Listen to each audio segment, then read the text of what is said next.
Por, masyadong makapal yung paglagay nyo ng bakal sa kasemento. Standard to eh, nipisan nyo yan. Opo, engineer. Hindi tayo kikita pag ganyan ginawa nyo. Opo, engineer. Saka, apat na nilagay yung poste, isa lang pwede na.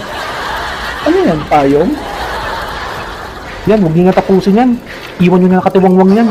Engineer, good morning. Ay, Kum! Ano sa atin? Ano, may mga nakuha kasi ako mga bagong projects. Oo? Meron akong listahan ng mga sirang kalsada, baka pwede natin gawin.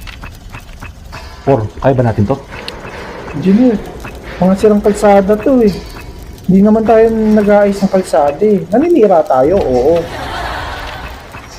Kung hindi kami marunong nito, hindi kami marunong mag-ayos. Marunong kaming sumira. Ah, ganun ba? Tamang-tama. Marami na akong mga project na mga ayos na kalsada dito na pwedeng sirain. Ayan. Por, tingnan mo to. Talgo tayo dito, engineer! Okay, sige. Firmahan na natin yung kontrata. Very good.